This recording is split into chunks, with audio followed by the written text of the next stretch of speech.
ძვირფასო გამომწერებო. ძალიან საინტერესო საქმეს ვეჭიდებით და თუ ამ ვიდეოს უყურებთ, ესე იგი თქვენც ამ პროცესის მონაწილე ხართ. ხოდე შევუდგეთ საქმეს.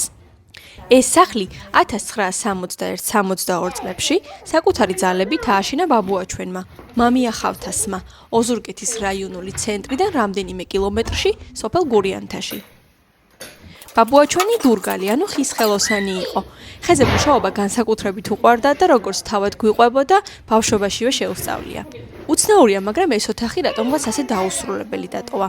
ხუმრობთ ხოლმე ჩანაფიქრს მიგვიხვდა შვილიშვილებს და მოგცა დიდი мотиваცია ჩვენც გაგვიგრძელებინა შენება. ბევრ საინტერესო ნივთს წავაწყდით ლაგების პროცესში. უმეტესი მათგანი, სამუშაო იარაღები, აკვანი, კარფანჯარა თუ ეგრეთ წოდებული საპანელე მასალა, თავისივე ხელით აქვს დამზადებული. გვინდა მაქსიმალურად ყველა ნივთს, რომელიც ამ სახლშია, მივცეთ მეორე შანსი და გამოვიყენოთ ინტერიერში. ეხლა ვახარისხებთ ყველაფერს და მამა ჩვენი, ასევე დურგალი, დაგვეხმარება სწორად გადავანაწილოთ რესურსები. ეტაპობრივად გაგიზიარებთ ჩვენს პატარ-პატარა მიღწევებს, რა თქმა უნდა.